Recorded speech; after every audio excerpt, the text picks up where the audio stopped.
لك مين وانت عنك حلوين، مين يأمن لك مين وانت عنك حلوين، جايز وانت شاغلني تشغل ناس تانيين، جايز وانت شاغلني تشغل ناس تانيين، ما انت عنيك حلوين، مين يأمن لك مين. الله الله الله، وحشتنا الاغاني الجميله والاعمال الجميله.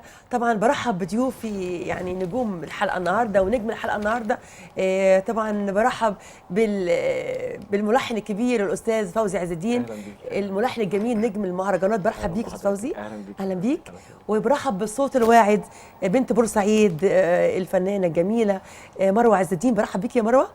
واحنا النهارده نجوم، والنهارده كمان ضيوف النجم الجميل احمد العطار. اهلا بيك يا احمد. اهلا بيك يا اسرار، والله احنا مبسوطين قوي احنا ده انا سعيده جدا النهارده، انت شرفتنا. الله يخليك. يعني احنا كلنا بنحييك النهارده، وكمان قناه الام اي سي مايسترو بتحييك، ورئيس القناه الاستاذ محمود العوامري بيبعت لك كل السلام والتحيه، كل اداره القناه بتحييك النهارده. يعني شرفتنا في اسرار والنجوم. ربنا يخليك. عايزين نستمتع بالغنى ونستمتع بالكلام الجميل، ونبدا ليديز فيرست. طبعا ليديز فيرست. طبعا احنا النهارده ضيوف الاستاذ احمد. مروه من الاصوات الواعده اللي قدمت في الفرانكو عرب، صح كده؟ قدمت في الفرانكو عرب، وكان اكتشاف الفنان فوزي عز الدين. طب نسمع كده، يلا نغني على طول. نسمع حاجه لمروه. بالتوفيق يا مروه. انا عارفه ان انت حاليا قدمتي جميل ما شاء الله. يعني عشان النهارده نعمل يعني وقت جميل مع احمد العطار، والنهارده خليكم ضيوف وشيء ممتع طبعا. يا نسمع حاجه.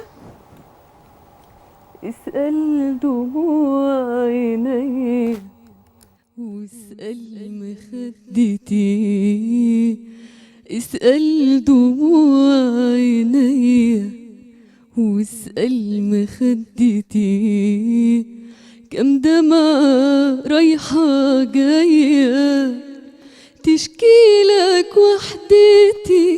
اسأل اسأل اسأل مخدتي، كم دمعة رايحة جاية تحكي لك عاللي بيا، وتقول لك مش شوية ضنايا ضنايا ولوعتي، كم دمعة رايحة جاية تحكي لك عاللي بيا، وتقول لك مش شوية ضنايا ضنايا ولوعتي، دوبت قلبي دمعة ولعت روحي شمعة، دوبت قلبي دمعة ولعت روحي شمعة،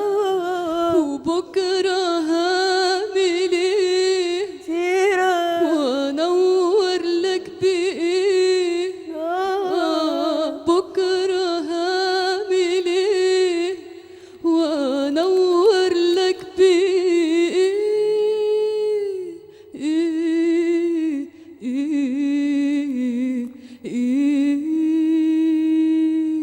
نغني مع اسأل دموع عيني واسأل مخدتي، كم دمعة رايحة جاية تشكي لك وحدتي.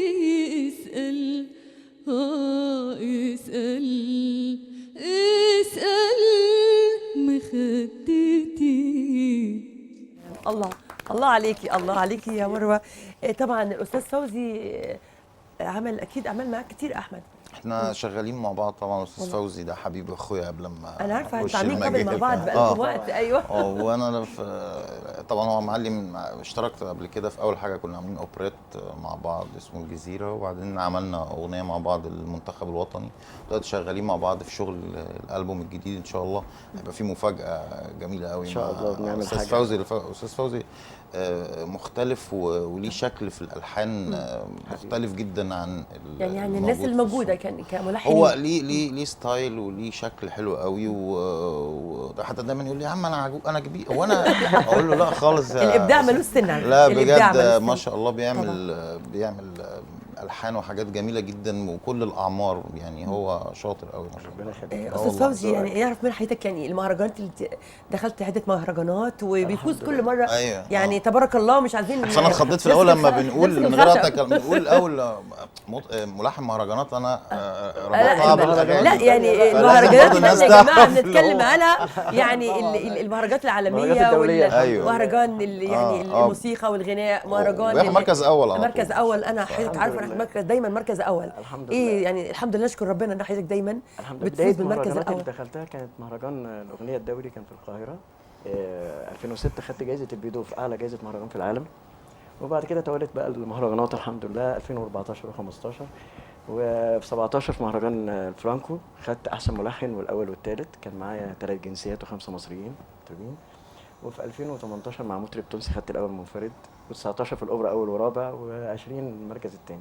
شيء جميل حقيقي، شيء مشرف. الحمد لله. حضرتك عامل احمد، يعني نسمع كده احمد ده حاجه. حبيبي بقى، ده حبيبي، روح. انتوا عاملين كابل، انا عارفه. لا، احنا يعني على فكره عاملين حاجات. اجي الاستومعه بتاعتكم لا احنا وأسمع عاملين الألحان المفاجاه الجميلة. الجديده، الاغنيه ان شاء الله هتنزل الجديده. بنعمل حاجه كده من العيار التقيل ان شاء الله. إن شاء بعدين الله. اصلا انا مستشاره فني، يعني يعني. والله. انا فرقته، انا اصلا عندي فرقتي، انا عازف اورج ماسك الفرقه بتاعته، بنستشير بعض في الشغل، بيختار مع بعض الاغاني وكده. فاحمد ده اخويا وحبيبي وشرفني. بعدين هو ليه كمان ما شاء الله اولاده ورود يعني. انا عارفه حاجه كمان فظيعه. حد بيعزف تلحين جيتار او بيفوز برضه، هيفوز ان شاء الله في شاء الله. مهرجان ثلاثة ما شاء الفرانكو. الله موهوبين. تبارك الله، في ثلاثة. اتنين منهم عندي زياد الصغير اللي هو في ثانويه عامه، ده داخل مهرجان الفرانكو السنه دي ان شاء الله. ان شاء الله بالتوفيق ان شاء الله. الحانه وكلماته. وعندي احمد عز الدين، ده موزع جامد وملحن جامد قوي، واشترك معايا في لحن آية عملناه سوا اللي خدنا بيه المركز الثاني في الاوبرا. وكان ابني الكبير بقى كان موزع، بس حد شويه عن التوزيع. اكيد ليه لقاء مع يعني مع الاسره الفنيه الجميله دي استاذ فوزي، شيء جميل طبعا. احمد نستمتع بالكلام معاك كمان ونعرف احنا ضيوف حقيقي. عايزه اعرف يعني بابا، تاثيرك، يعني تاثير بابا عليك يعني من الصغر. طبعا النجم احمد العطار ابن الفنان الكبير احمد العطار، يعني امتعنا بالاعمال الكتيره والاعمال العلامات الكبيره، لا تنسى لا تنسى يعني، مش كده؟ والدي طبعا ده هو تاريخ كبير، ولسه انا فرحان قوي هو اتكرم مؤخرا في مهرجان الموسيقى العربيه في دار الاوبرا. فدي كانت حاجه فرحتني قوي، فرحته طبعا. هو طبعا مع السن وكده، فهو كان فرحان قوي اللي هو طبعا حاجه اتكرم. والدي يعني هو اللي علمني الغنى، هو اللي انا دخلت المجال ده بسبب والدي، لقيت عندي الموهبه هو اللي اكتشفها وانا صغير، وبحاول باخد النهج بتاعه، بس انا في لون ووالدي في لون تاني، يعني انا مش ماشي في لون والدي يعني. طب معانا الاول مداخله لشاعر غنائي جميل يعني بينتظر النهارده وجودك. الو، اهلا وسهلا بحضرتك يا فندم، ربنا يخلي مساء عليك. النور، مين يا فندم معانا؟ ربنا يخليك الاستاذ اسرار، ربنا يخلي عليك يا فندم. استاذ احمد الجمل، مش كده؟ مصطفى الجمل. مصطفى ازيك يا مصطفى؟ اهلا بحضرتك. منتظر طبعا وجود احمد العطار واستاذ فوزي. اهلا بيك. اهلا وسهلا بحضرتك يا فندم، متألقة دايما الاستاذ اسرار، ربنا يخليك. ربنا يخلي عليكي. ازيك يا درش؟ ملحننا الكبير صاحب الجوائز الاستاذ فوزي عز الدين، ازيك يا مصطفى حبيبي توأمي وحبيبي طبعا النجم الكبير الاستاذ احمد العطار، حبيبي يا درش، منور. والصوت الساحر الاستاذه مروه. ربنا يخليك. ربنا يخليك. منورين الشاشه والله. وجودك والله ميرسي. مصطفى شاعر جميل قوي، الثنائي اغلب والله أغنية- الثنائي يعني هما الاثنين عاملين على طول قبل بيعملوا مع والله. اغنيه الاستاذ احمد العطار ربنا يخليك يا استاذ احمد، ربنا يخليك. واغنيه مروه اللي داخله بيها المهرجان كلماته، اغلب بالتوفيق. اعمالي كلماته، هو انتيمي والله. في الشغل يعني. اشكرك، ميرسي، فرصه سعيده جدا. انا حابب بس اقول ان الاستاذ احمد العطار في اوبرية الجزيره حابب اقدر الحس الوطني، لان احنا لما عملنا اوبرية الجزيره كنا عاملينه في وقت في 2012. احنا عرضنا الاوبريت ده على نجوم كتيره في مصر واتكلمنا معاهم، في ناس كتير كانت رافضه مش حابه رافضه العمل. ده. اخاف من الفكره. الاستاذ احمد العطار انا بحيي فيه الحس الوطني. الله يخليك. ما ترددش يا احمد، اول ما عرفت عليه ما ترددش. ومصر عنده كانت اهم حاجه. طبعا. كان برضو الاستاذ عز الدين ابدع في اغنيه الجزيره جدا انت طبعا. اللي ابدعت في الكلام يا كان مصطفى. في برضه بيننا وبين الاستاذ احمد العطار شغل كتير، وحققنا حلمنا برضه. هي كانت اغنيه وطنيه احلى اغاني اللي اتعملت وكان بيدعم المنتخب بيها المنتخب بأمانة. الوطني. والله طب أغنية نسمع جامدة. نسمع يا احمد وإن حاجه شاء من الله شوف في لقاء حاضر. بيننا حاضر. وبينه شيء. اليومين الجايين باذن الله كده، في حاجه ان شاء الله يعني احنا بنعملها تجمع بينه وبين مروه ان شاء الله. ان شاء يا الله. رب ان شاء الله. حابب طبعا ابعت تحياتي لنجم كبير الاستاذ فوزي عز الدين. حبيبي يا مصطفى. شكرا. ملحن من نوع متميز الاستاذ فوزي.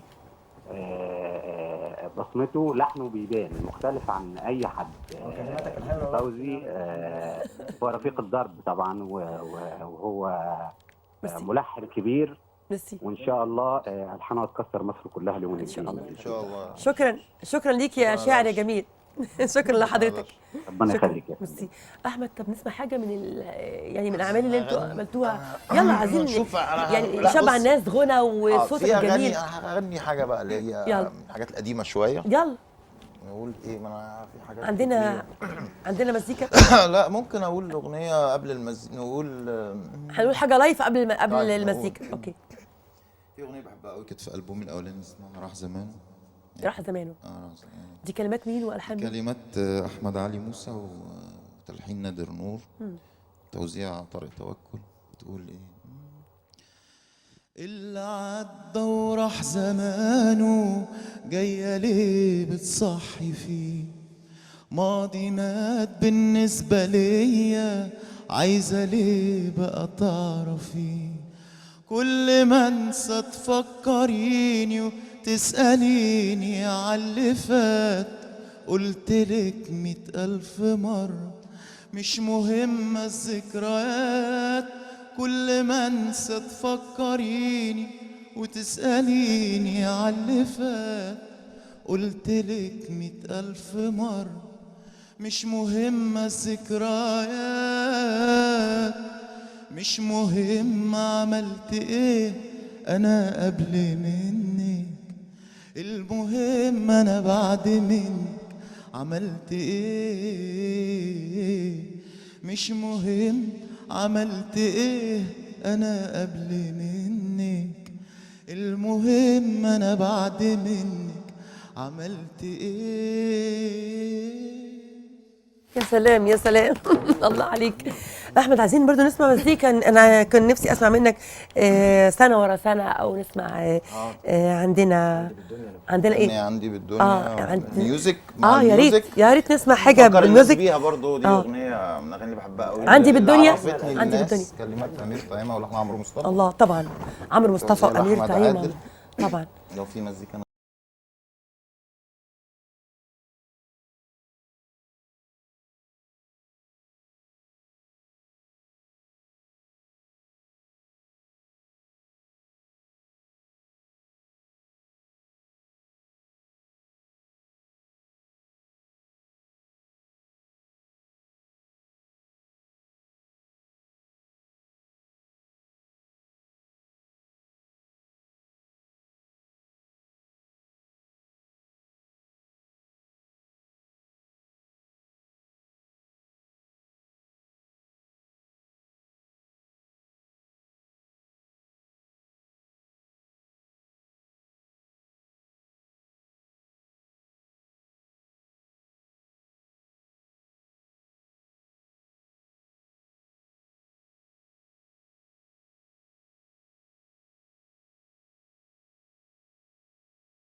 الله الله الله بجد هايله الله.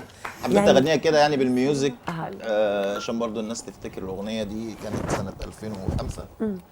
ودي كانت الانطلاقه بقى بالنسبه لك كانت ساعتها الاغنيه عندي بالدنيا كانت الانطلاقه يعني، وحققت نجاح كان كبير قوي الحمد لله في الفتره دي، وكان لون مختلف عن جميلة والدي فعلا. عشان طبعا. انا اول ما بدات كانوا انت حبيت تديها لبابا على فكرة يقولوا الكلام. لي انت عندي طبعا. بالدنيا وبعدين اول ما بدات كانوا في الاول كان كل الناس تقول لي طب انت والدك عنده اغاني ما تغنيها وتبدا بيها وكده، فوالدي كان ليه وجهه نظر، هو قال لي لازم يبقى ليك اللون الخاص بتاعك اللي انت الناس يعني تتقبله منك، ما تبقاش بتغني لي لحد ما تثبت نفسك، وبعد كده عايز تغني اغنيه يا سيدي غنيها. وده اللي انا عملته بالفعل. احمد انت ليك كام اغنيه يعني؟ ليك البوم رصيدي حوالي البوم و35 اغنيه سنجل، او قول 30 اغنيه سنجل. اخر اغنيه كانت 2019 كانت السنه اللي فاتت في 2019 اغنيه يعني قبل كورونا، يعني قبل ما صحيح اثرت علينا كلنا يا استاذ فوزي. دي حقيقه. السنه اللي فاتت اغنيه اسمها قدرني اقدرك، وان شاء الله بقيه الالبوم نازل ان شاء الله في خلال اسبوع. انتجت لنفسك احمد؟ ايام. نعم انتجت لنفسك ولا مره في الاول انتجت اول يعني. انا عملت في حياتي اغاني، الاغاني كلها الدينيه انا اللي انتجتها، وبقيه الاغاني بقى مع شركات كبيره هم اللي انتجوا لي الشغل بتاعي. ومؤخرا في شركه عالم الفن الاستاذ محسن جابر مزيكا هو اللي عمل لي الالبوم الاخير ده. وانا متعاون فيه مع ناس جميله جدا، معايا وليد سعد ومعايا محمد يحيى ومعايا هاني عبد الكريم وطارق عبد الجابر الموزع وكريم عبد الوهاب. معايا مجموعه حلوه قوي، شيء جميل. يا رب الناس يعني تعجبهم الاغاني. احمد احنا عندنا الحمد لله لا زال عندنا ملحنين عندها الابداع موجودين على الساحه يعني. في شباب كتير شباب جديد كتير طالعه موجودة. بتعمل اشكال وحاجات جميله. الناس يعني ان شاء الله تنتظرني في الجديد ان شاء الله يا رب يعجبهم ان شاء الله. واتمنى استاذ فوزي سعيده ان هو بيعاصر هو فوزي على فكره يعني في كل اختياراتي انا لازم باخد رايه. طبعا حتى لو مش الفني الاستاذ والله يعني حتى لو مش اعمال استاذ فوزي. ودي بقى الحاجه الجميله فيه اللي هو يعني بقول له رايي بصراحه طبعا كويسه او مش كويسه. بيقول لي انا حاسك في دي لا مش انا بيه يعني. وبعدين احنا مع بعض في اللايف فبيبان بقى انا الشغل. عارفه استاذ فوزي يعني بيعزف اورجا او مش كده. طب يا ريت نسمع حاجه المايسترو بتاعنا المايسترو خلاص مايسترو. ايوه استاذ فوزي. طب يا ريت نسمع حاجه نقولها مع بعض، نندنها مع بعض من الاعمال الجميله اللي عملها احمد. هو عمل اغنيه جميله قوي يلا ندندنها مع بعض. بس هي طبعا ايه عاليه شويه. قول معايا يلا ايه بتاعت اغنيه المنتخب ما نعرفش نشغلها. عايز شغاله المونديال. طب نغنيها لايف ايه رايك؟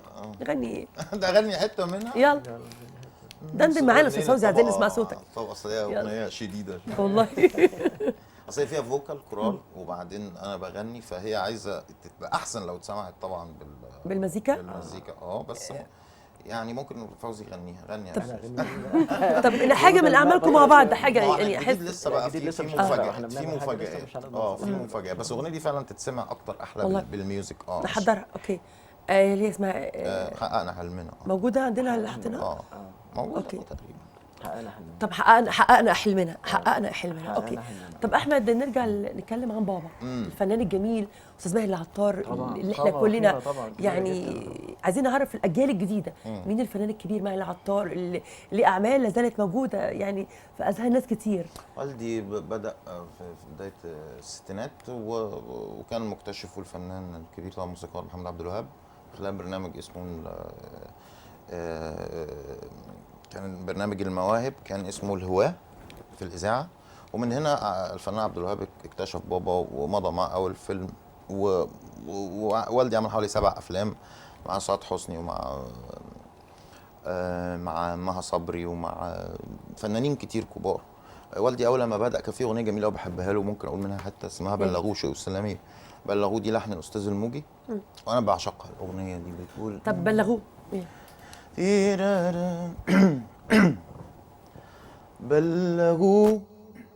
بلغوا شوقي وسلامي بلغوا ترى طمنوا إن سألكم عني ابقوا طمنوا ما تقولوش إني بكيت في غيابه واشتكيت ما تقولوش إني بكيت في غيابه واشتكيت ما تقولوش عني كده لا تزعلوا بلغوا إني أنا لسه بحبه، واسألوا إمتى حيسعدني بقربه، وإن لقيته حبي لسه جوا قلبه، وإن لقيته حبي لسه جوا قلبه. ما تقولوش إني بكيت في غيابه واشتكيت، ما تقولوش عني كده لا تزعلوا، بلغوا. آية عبد الله على التليفون، الفنانة الشابة الجميلة آية عبد الله. ألو. الو، مساء الخير. مساء النور، أهلا بيكي يا حبيبتي. اهلا يا استاذ فوزي. احنا كنا بنستمتع بصوت أحمد طبعا في بلغوه. الفنان الكبير احمد العطار، حبيبتي. الفنانه الجميله مروه عز الدين. أهلا بيكم.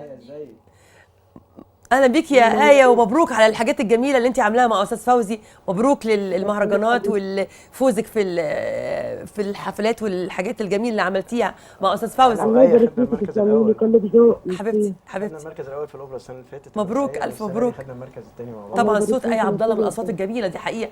انا بحب صوت آية عبد الله فعلا، وهي صديقه ليا دي حقيقي. كان نفسنا تبقى معانا النهارده ان شاء الله. منورانا. ان شاء الله هيكون لنا لقاء مع آية ان شاء الله. ان شاء الله حبيبتي يا آية، ربنا يخليكي. كان لنا اعمال كتير انا وايه عاملين اكتر من 4-5 طب خلي آية بقى تقول حاجه. طب قولي حاجه يا آية. اغانيك الجميله يلا. اللي هي عاملاها معانا بعد اذنك يا آية. سمعينا حته بقى. انا صوتكم بعيد قوي، انا مش سامعه قوي بصراحه. لا طب قولي حاجه من اعمال استاذ فوزي. عايزين نسمعك يا آية. انا حاليا والله لسه راجعه من الاستوديو، مش هقدر اغني. لكن احنا عملنا مع بعض اعمال كتيره جميله جدا، يعني زي انا بكراش عليه واغنيه مصر جوايا، واغاني كتير قوي. وفي اغنيه كمان ان شاء الله كمان نازله قريب اسمها مصر تكسب، خدنا بيها المركز الاول في الاوبرا بالتوفيق مع دكتوره ايناس عبد الدايم، كرمتنا عليها. انت مطربه جميله. وكذلك مصر جوايا كمان اتكرمت من الوزيره الله في مسابقه انا المصري، ولينا نجاحات كتيره بصراحه مع بعض. يعني انت مطربه جميله وانا بحب الشغل معاكي قوي يا آية بصراحه. بالتوفيق يا آية، واتمنى ان شاء الله والله حبيبتي، اتمنى يجمعنا لقاء ان شاء الله قريب ان شاء الله، ونعمل يعني وقت ممتع معاكي آية. اشكرك جدا على المداخله الجميله دي منك آية. ميرسي يا حبيبتي، ميرسي. شكرا. طب نسمع حاجه من مروه. يلا مروه نسمع حاجه منك عشان نشوف احمد حبيبي. عايزين اغنيه موجوده نسمعها مزيكا. طب نسمع لايف، خلينا لايف افضل. يلا نسمع حاجه لايف. تقول الاغنيه الاخيره دي جميله. يلا قولوا حاجه لايف. انا موجوده جوه، عايز اسمعك حاجه بتفرق لايف اهو.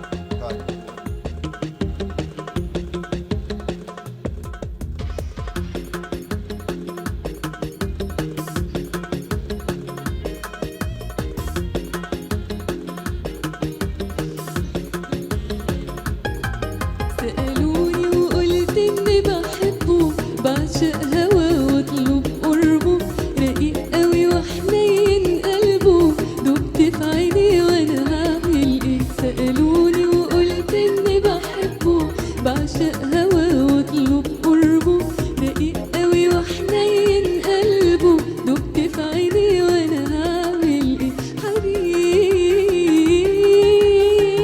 غير كل الناس، حبيبي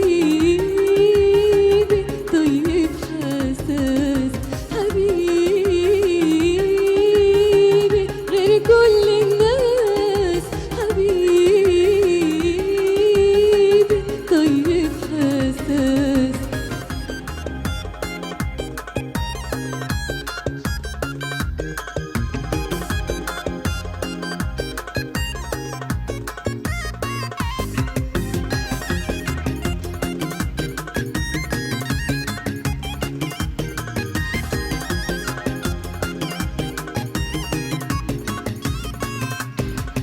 من غير حبيبي انا والله مرضى، ده بيتمنى للرضا ارضى، في زيه القى فين النهارده، اهو هو ده اللي حلمت انا بيه.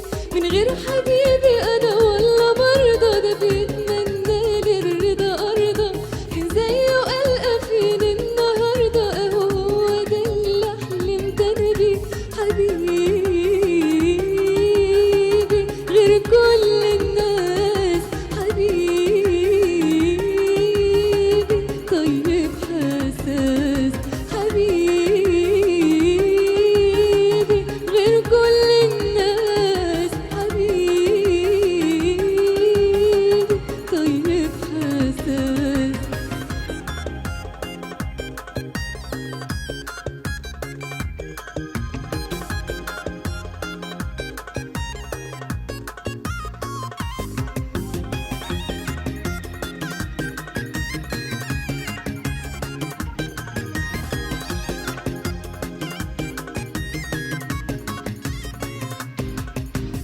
حبيب عينيا بيحس بيا هو اللي ليا كلمة بترضي دايما في غرامه بعشق كلامه قلبي وعقلي وعمر انا ليه حبيب عينيا بيحس بيا هو اللي ليا كلمة بترضي دايما في غرامه بعشق كلامه قلبي وعقلي وعمر انا ليه حبيبي